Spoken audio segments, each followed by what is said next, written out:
Welcome. Hello, everybody. Hello. Hello and welcome to Sunday.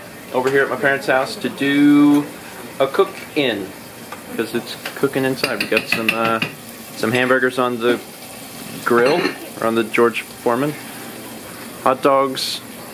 What other stuff is there? I don't even know. Is baked beans? Baked beans. Corn. Macaroni and cheese. Macaroni. Whoa, wow. There's a lot of food. Potato salad. Potato salad. Pasta salad. There's a lot of stuff. I said to come hungry. Well, I am hungry. It's like 4 and we didn't eat anything yet today, so I'm super prepared to consume your food. Yeah, we missed out on Memorial Day since we were out of town. Actually, I don't even know what we ate that day. Do you remember what we ate last Sunday? We were out with Steph and Steve and had burgers. It was Monday. Oh. So. It was Monday, yeah. Oh, well, yeah, I'm bad at this. Oh, good. Well, now we get to eat this. Then one day, we shut somebody's water off down there.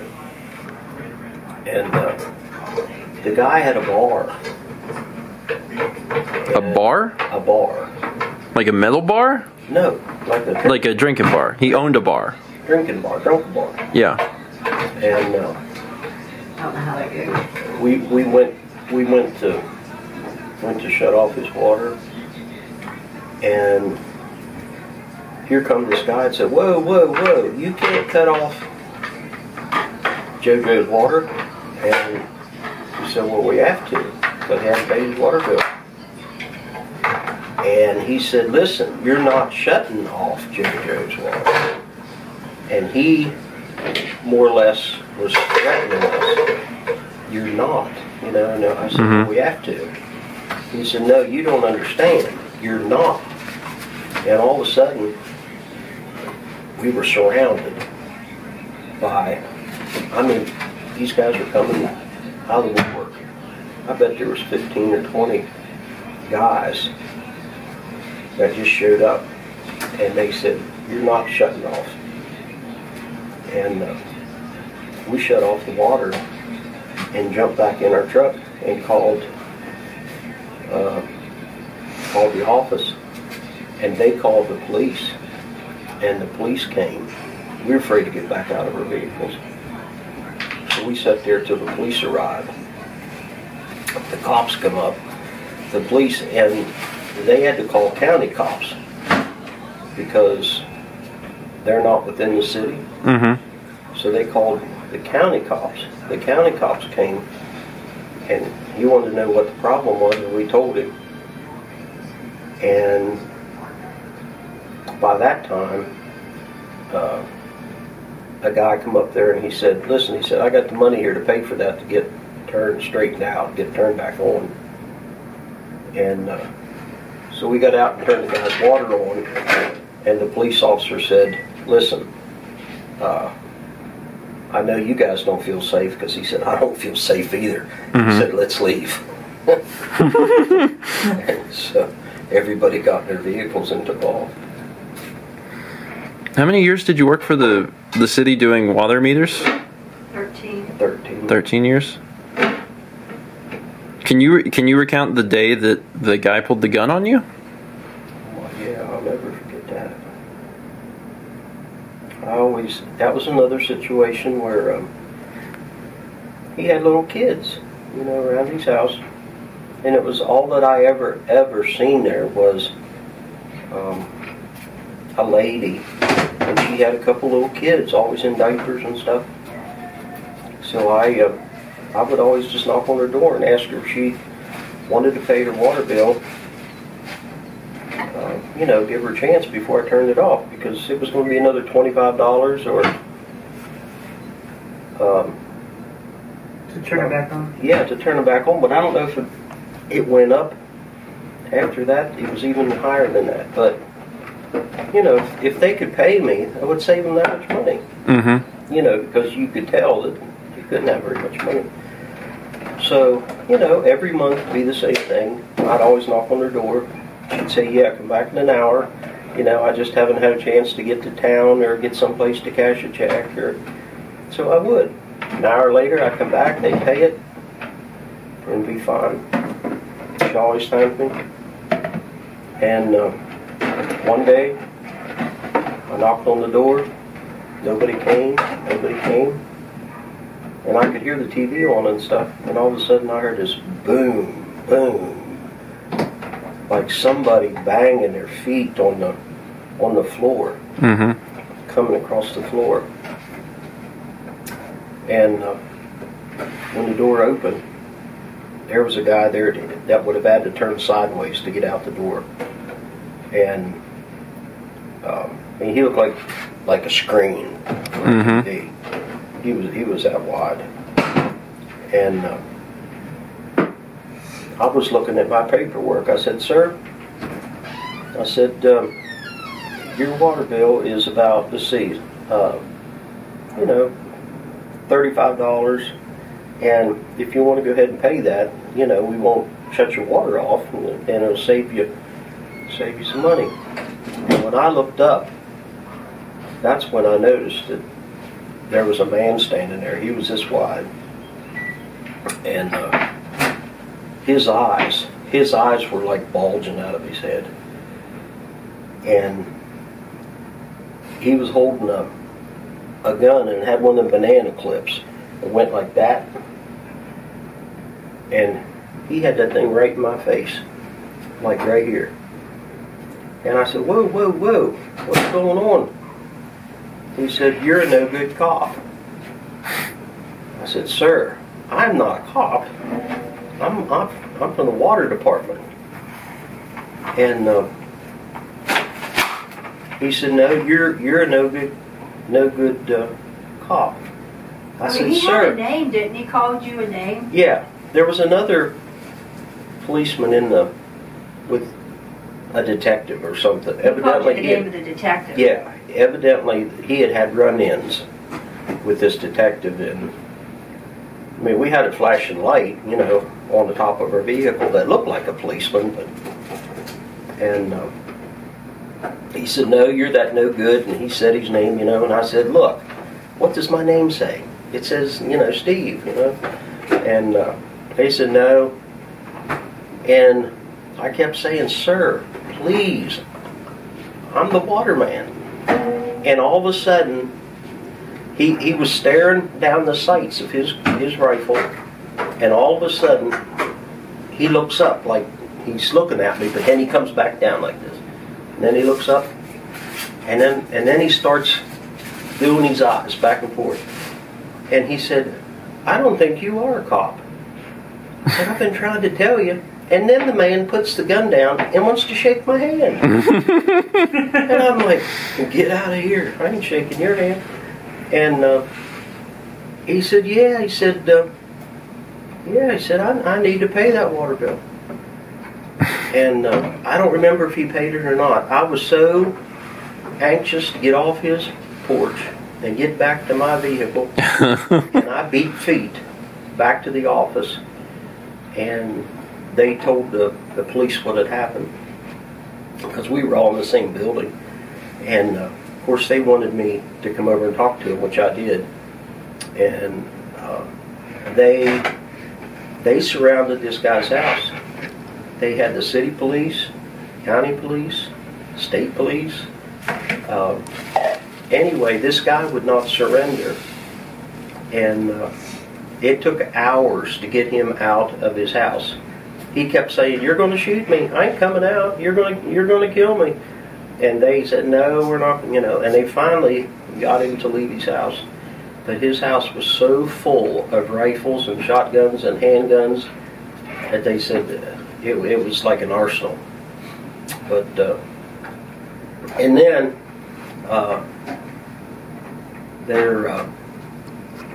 this guy's mom kept coming through the drive-through.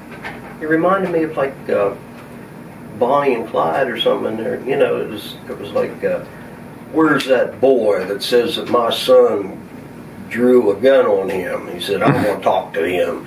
And they were hiding me. They would hide me behind the desks and stuff. It was like, because that lady was out, to find me. And I said, "Listen," I said, "I don't want this in the newspaper." "Well, what hits the newspaper?" North Myrtle Beach water meter reader, gets a gun pulled in his face. And I said, whatever you do, don't put my name in there, you know, which they left my name out. But do you still have that article somewhere? Yeah, somewhere. Somewhere. Yeah. Yeah, man. What? It was crazy. When was that? Do you remember? No. How long ago? I know that was a long time ago. We were still living at the other address. We moved here in '98. So it was before 1998 then. Yeah. Hmm. Yeah, you weren't real old. Do you remember it at all as a child, or you just remember hearing the story? I remember hearing the story. I feel like maybe I remember from whenever, you know, Dad came home that day, but I don't know if I have real memories or false memories from just hearing the story over and over again. But yeah, that's crazy. Yeah, I don't. And what type of gun was it? You said it was AK-47. AK-47. Yeah, that's a little nuts. Yeah. Not many people have had an AK-47 Yeah, one of the pulled on their officers face. said they've been talking over in the police department that they should give you the Officer of the Year award. He said you're the only one that's had any dealings with a gun of any kind. You know, he said you had one guy. One day I saved this guy's life. It was in the summer. I had the windows down in my vehicle. You know, reading from meter to meter, house to house, and I kept hearing this sound, ooh, and I would shut off the radio and listen, and you know, start going again, you know, my truck, and all of a sudden, ooh, and I thought, I'm not hearing, you know, that there's something going on. Well, when I got to this one house. This house was up on stilts, like a lot of houses are, up in Cherry Grove. And underneath the deck built around the house they had supports. A big beam would go from the side of the house down to the ground to the post that held up the... Well, this old fella, he was laying across one of those beams. And I went, and there he was, you know, reminded you of an animal, got stuck in the fence, you know. There he was, laying across that beam and going, ugh. And I went over, and I got a hold of the guy from behind. And the guy smelled terrible. Oh my word. Anyway, I helped him off of that beam, that brace, that bracket, brace. And he went down on his knees. And he was on his knees, and I said, buddy, I said, what's going on? The guy was purple. I mean, he was purple. And I thought, oh, Lord have mercy. Slobber was coming, and I thought, I ain't giving you mouth to mouth. No way. No way. You got to breathe enough until the fire department or something gets here, and I kept trying to talk to him, and man, there was nothing going. And color finally started coming into his face, and I went and called the fire department, you know, and they bring the ambulance and stuff. So I was credited, you know, for saving that man's life. His family, you know, contacted his family, and they said they usually lock the doors. This old man doesn't have to.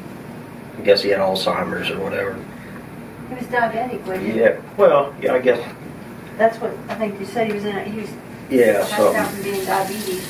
But anyway, he got all right then. But they come by and thanked me over and over because he got out somehow.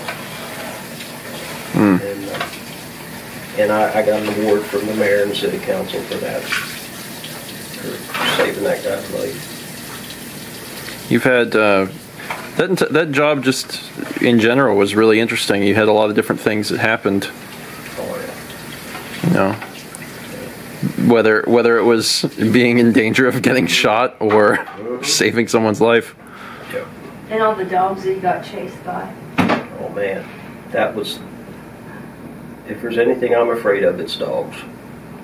Just because of the history of having to run away from them. Yeah, because the dog will lay in wait, and he may be off around the corner someplace, dug a hole and land in it, and just, maybe he's asleep or something, and you might be in the backyard trying to find a water meter, and by the time you find it, he may be charging at you straight on. And we had people that would call the office to bring a piece of meat. Yeah, so the dog will chase it, and it'll give you time to get in the yard. Oh my Lord! And jump back over the fence. But they want you to bring the meat. Yeah, they're not gonna. What the heck?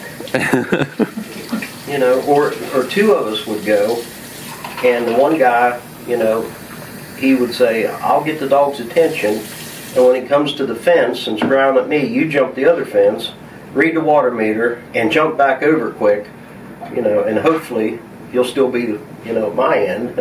That should be a more regular thing, is to get some of these stories on tape, just because there's, I would like to have a record of them, and I remember hearing them, like growing up, but I think it'd be nice not only for people to hear them because they're truly interesting, but just so they're recorded, for time's purposes. I remember the time I was telling Dan, you brought home a baby copperhead because you dealt with snakes all the time. Yeah, they was always in the meter boxes. And, they may be big ones. They may be small ones.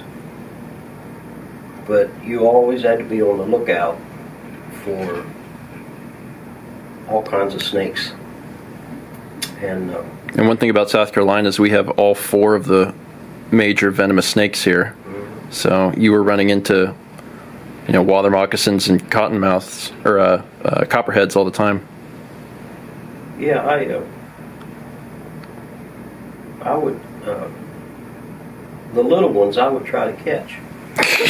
Yeah. You brought, I don't know if you remember, but you brought home a baby copperhead once. Yeah. And that was a bad decision, but you brought one home. Because, I brought it home for show.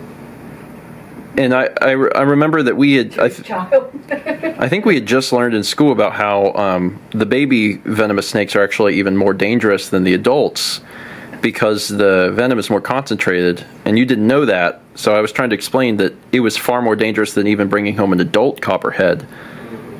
But yeah, I remember you had come home and it was in that little Tupperware container, and I was like, "You're my sweet dear and only child." Yeah. Check out this venomous snake I got. Yeah, he was proud of the fact it was a copperhead. Yeah. I found today. I carried that thing around with me for a while. I called him Larry. And I would, I would get it out and show people as I was reading water meters. Look what I got. And one guy, he told me, he said, "You know what you have there, don't you?" I said, "Yeah, a little baby snake." He said, "You stupid thing." He said, "That's a copperhead." He said, "If that thing would bite you," he said, "you'd be dead a lot faster than you would be if it was its, the big one." I said, "Really?" Well, I remember you brought it home so we could see it, but then you had to go set it free. Yeah, I set it free already. Where'd you set it free at? Next door neighbor's house. I went down to Alligator Adventure, I think. I asked them if they wanted it. They said no. He said, "Just put it out anywhere." You want this snake? Yeah. Well, a lot of people donate alligators there, because we were there in October, and they have 1,000 or more alligators there. It's crazy. Yeah. And you came across alligators too. Remember the time you was reading out there? You were out in that field down there by the airport, and you thought that alligator was there, and then you went running? Yeah, there was a lot of buildings down by the airport, and people never kept their grass cut so you could find the meters. So you could only take your truck so far, and then I got out and started wading through the grass that was knee high, you know, and kept looking, see if I could find a water meter. And all of a sudden, man, in the grass, I spotted something. And the only thing I could remember was, you know, I went to something about alligators down in Florida.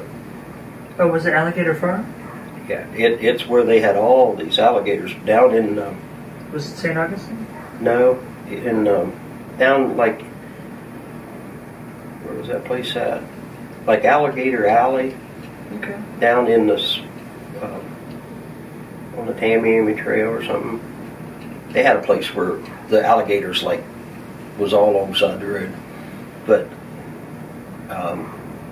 it was this place where they told you all about alligators. And all I could remember was that an alligator could run faster than a racehorse for the first 50 feet. And I thought, all of a sudden I see this alligator, like, within 3 feet. Yeah. And my heart, I couldn't breathe because I thought,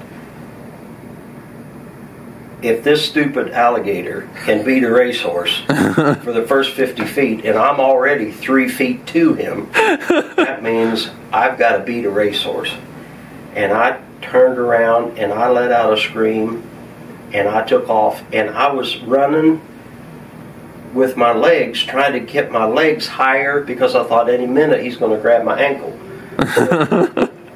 My legs were going so high, so I guess I probably looked funny running with, like, picking up my knees so high that that he wouldn't get me.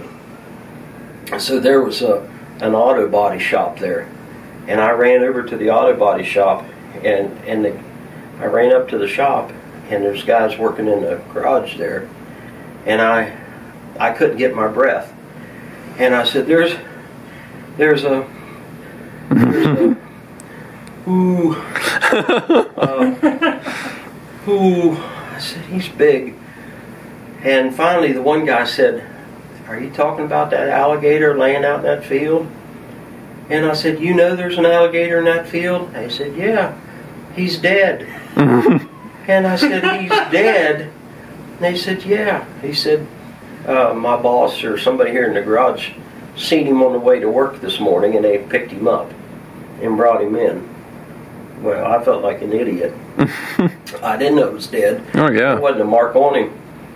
But, man, I really would have liked somebody to time me from the time I seen him to the time I got back. Because I bet you I beat a racehorse. He wasn't even chasing you. Yeah, he wasn't even chasing me.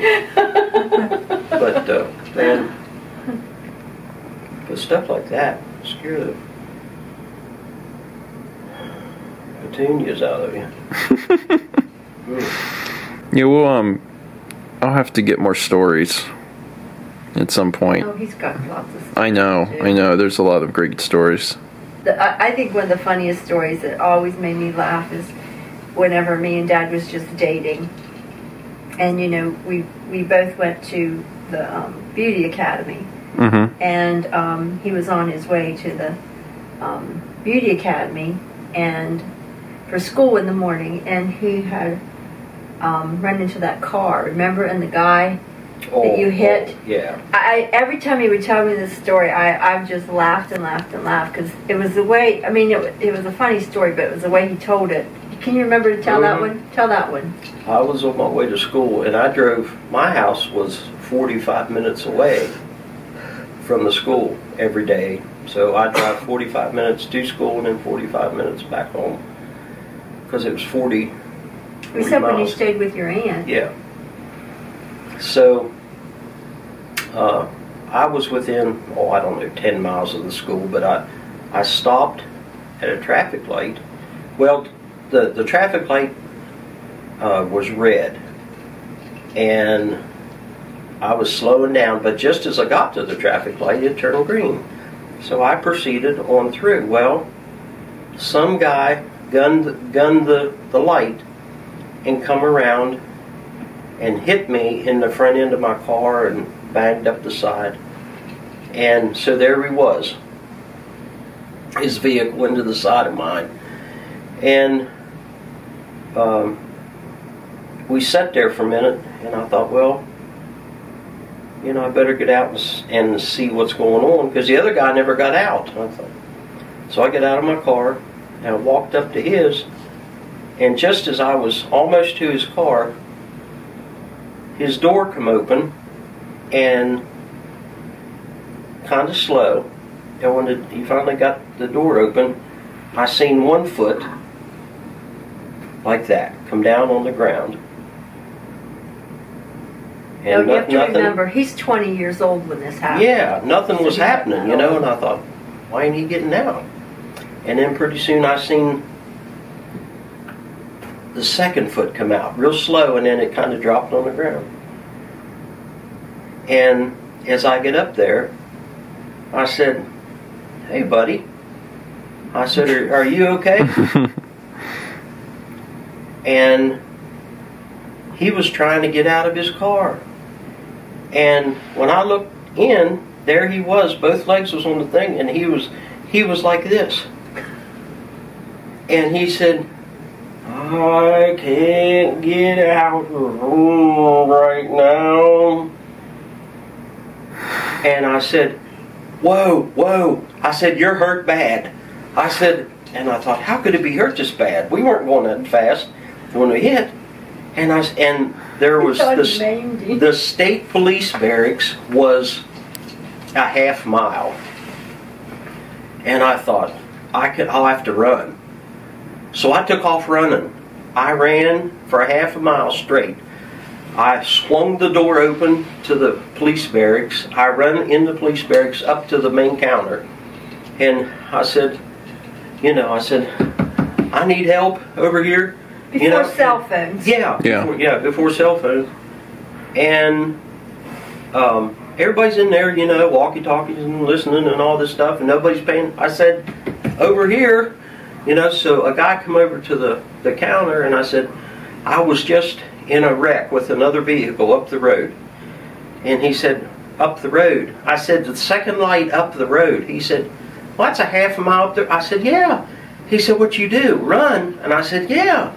I said, I was in a wreck, and I said, the other guy's messed up bad. And he said, well, you know, K4369, can you, you know, and so anyway, he said, come with me. So we get in his cop car, and he takes me back to where we had hit. And he said, you know, he's asking me, was there other people involved? I said, yeah, but I said, you ain't seen the other guy. I said, I do not know how somebody could be messed up this bad. I said, because it was just a minor fender bender. But I said, man, this guy, he's been through the mill. And we got there, and evidently this kid had called his dad or something. Anyway, his dad was there. And anyway, you know, I was like, the police officer started asking all these questions and stuff. And I was telling him, you know, and here, the guy was like a paraplegic or something. He was that way before we hit. And I thought I did that to him, you know. I thought for sure they were going to take my license forever, and I was going to be responsible for, you know, for his... You kept saying, I've maimed him. Oh, I thought I maimed him terrible. Anyway, he was like, I didn't mean to. And I thought, oh my word, I did that to him. But his dad come over to me, and he said, look, he said, my son's been in several wrecks before.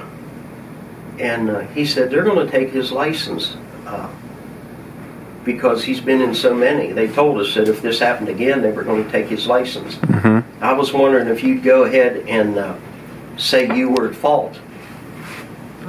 I said, what? You want me to say I'm at fault just so it saves your boy's license? I don't think so.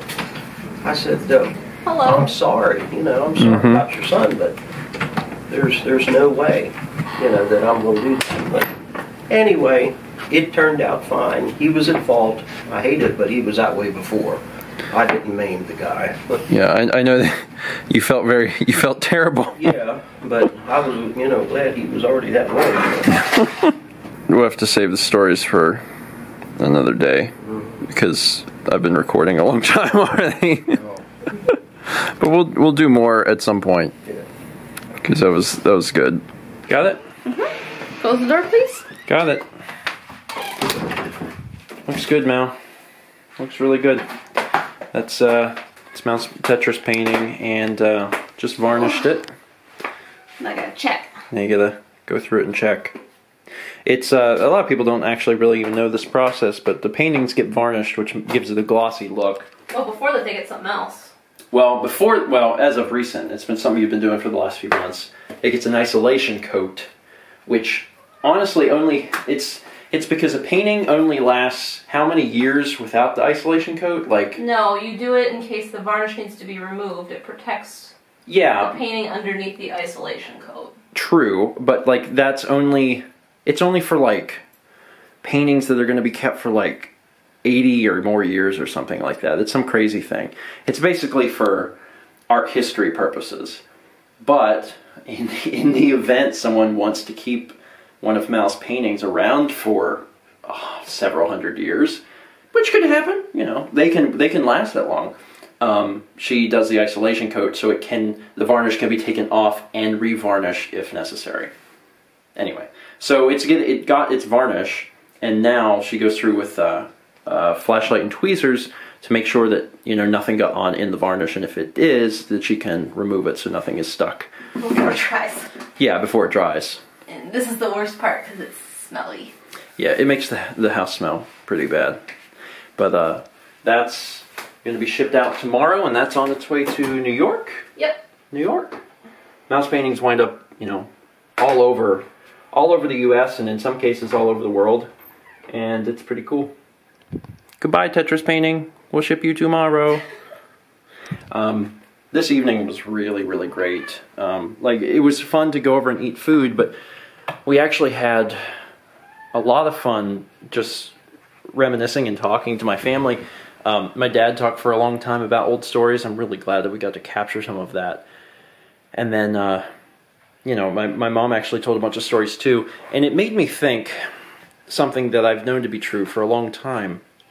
I really want to capture them, for the vlog, talking more about their lives, talking more about their stories, because, I hate to be morbid, but like one day they won't be around, and I really want these stories to live on, because the vlog, yes, is in one sense for entertainment, for you guys, but in another sense, it's also preservation of my life and the lives of those around me. And I want to be able to preserve these stories, especially because, I'm going to be honest, my memory is really bad. I don't remember things very good. And I really want to be able to hear things from them and have them recorded for, for history's sake. So, my kids can enjoy them. Anyway, I'm just really glad that I was able to get my dad talking about some of the stuff tonight. Now, it's just a tiny minor thing compared to all of the experiences he's had. It just made me realize I really need to put more of an effort on that, to every once in a while devote a vlog to one of them telling stories, telling about their experiences with stuff, because one day they will not be around and I will not have access to these stories anymore. And we live, thankfully, in this wonderful time where we can capture things and store them forever, and that's what I should be doing. It also reminds me of the fact that we have, thousands of photographs that really need to be digitized and, labeled when they were taken and what was going on in the photos, because there's all these pictures that predate me that I have no idea, what they're for. They're of my parents or, of their families, and I need their help to identify what's happening. So I really want to be able to catalog all that stuff at some point. And it just sucks because I'm super, super busy. And, it's not like my parents are going to die tomorrow, but, you don't know how much time you have left. And while they're around, I really want to be able to get their help on that. Anyway, not to bring anything down, if nothing else, I hope you enjoyed Steve's stories, and I really hope in the future that there are more, Steve Stories vlogs. I think that would be really great, and that's something I really want to try and do more of. Anyway, it was a wonderful day. So, thank you so much for watching. You've got a really cute cat right there. His birthday boy. Yeah, technically today was his birthday. He doesn't look... He's purring. He doesn't look happy. He's purring but he's purring. Tomorrow is WWDC, which we always talk about. So tomorrow we'll be watching the Apple conference and cracking jokes, and then also, seeing what it is that Apple is planning on bringing us later this year. Hopefully, good stuff. Thanks for watching, and as always, let's meet back tomorrow, shall we?